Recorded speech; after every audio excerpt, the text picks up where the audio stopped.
Ketika dirimu diuji oleh keluarga, tetangga, atau teman yang menyebalkan. Assalamualaikum warahmatullahi wabarakatuh. Sahabatku Masudi Akrawi channel yang dirahmati Allah. Pernahkah engkau merasa diuji oleh orang-orang terdekatmu sendiri? Bukan oleh orang asing, tapi justru oleh mereka yang seharusnya mendukungmu. Keluarga yang menyakitimu dengan ucapan. Tetangga yang iri padamu. Teman yang menebar fitnah. Hati terasa sempit. Langkah terasa berat. Lalu, dalam keheningan, engkau hanya bisa berkata, "Ya Allah, mengapa mereka yang paling dekat justru menjadi ujian terberat bagiku?" Hari ini, kita akan menyelami bagaimana cara Islam mengajarkan kita menghadapi ujian dari orang terdekat, tanpa membalas keburukan dengan keburukan. Ujian terberat sering datang dari orang terdekat. Ujian yang datang dari orang luar terkadang mudah diabaikan.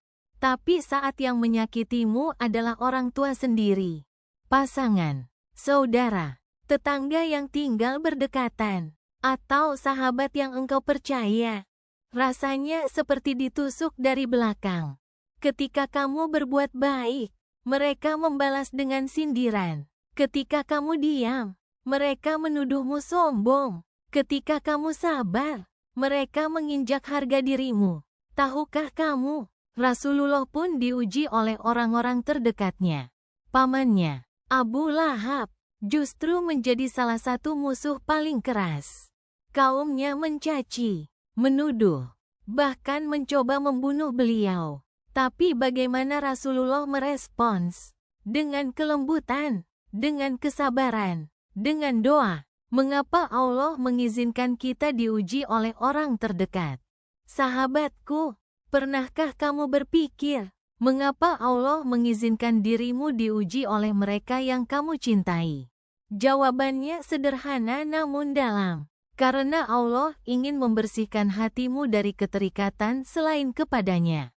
Kadang, kita terlalu berharap kepada manusia. Kita percaya mereka akan selalu ada untuk kita. Tapi Allah ingin menunjukkan bahwa satu-satunya tempat bergantung yang tak pernah mengecewakan adalah Dia. Allah berfirman dalam surah Al-Baqarah ayat 286. La yukallifullahu nafsan illa wusaha. Allah tidak membebani seseorang melainkan sesuai dengan kesanggupannya. Artinya, kalau kamu diuji dengan omongan keluarga, kalau kamu diuji dengan tetangga yang membenci, kalau kamu diuji dengan sahabat yang berkhianat, itu karena Allah tahu kamu mampu.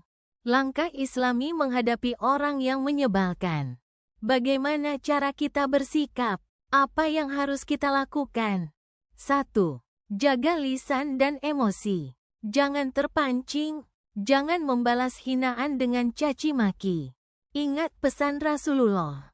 Orang kuat bukanlah yang pandai bergulat. Tetapi orang yang kuat adalah yang mampu menahan amarahnya.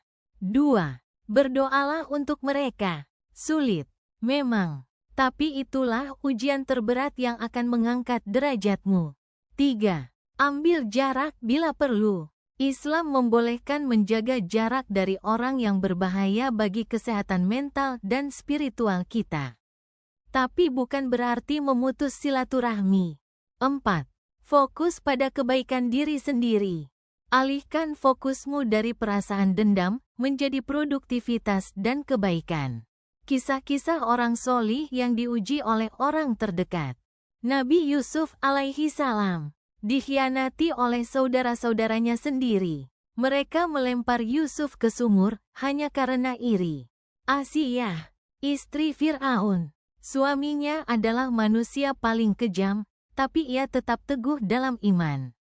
Ibunda Maryam difitnah karena mengandung tanpa suami, tapi ia tetap sabar dan pasrah kepada Allah. Semua mereka diuji oleh orang dekat, tapi semua mereka menang karena tetap taat, tetap sabar, dan tetap yakin kepada Allah. Doa-doa menguatkan diri dari ujian sosial. Sahabatku, Berikut ini beberapa doa yang bisa kamu baca ketika kamu merasa lelah karena disakiti. Doa Nabi Yunus saat dalam kegelapan. La ilaha illa anta subhanaka inni kuntu minas zalimin. Tiada Tuhan selain Engkau, Maha Suci Engkau. Sungguh aku termasuk orang-orang yang zalim. Doa agar diberi ketenangan hati. Allahumma inni auzubika min hami wal hazan. Ya Allah, aku berlindung kepadamu dari kegelisahan dan kesedihan. Doa agar dijauhkan dari orang-orang yang buruk niat. Allahumma kafinihim bima asyita. Ya Allah, lindungilah aku dari mereka dengan cara yang Engkau kehendaki. Apa hikmah di balik ujian ini? Mungkin Allah ingin mengajarkanmu cara menata hati. Mungkin Allah ingin membersihkanmu dari dosa melalui sabar. Mungkin Allah sedang menyiapkan kedudukan tinggi di akhirat. Mungkin orang yang menyakitimu sekarang, kelak akan datang meminta maaf. Satu hal yang pasti, tak ada ujian tanpa akhir. Tak ada luka tanpa penyembuh. Dan tak ada air mata yang sia-sia. Selama kamu bersabar dan mengadukannya kepada Allah.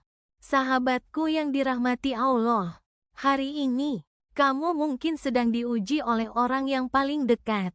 Tapi jangan biarkan hatimu ikut rusak karenanya. Tetaplah lembut, tetaplah sabar, tetaplah dekat dengan Allah. Karena ujian dari mereka hanyalah batu loncatan untuk membuatmu lebih kuat dan lebih mulia di sisinya. Jangan biarkan luka mengubahmu menjadi pembenci. Biarkan Allah yang membalas semuanya dengan keadilannya. Semoga Allah menguatkan hatimu, melindungi jiwamu, dan memberikan jalan keluar terbaik dari setiap ujian hidup. Wassalamualaikum warahmatullahi wabarakatuh.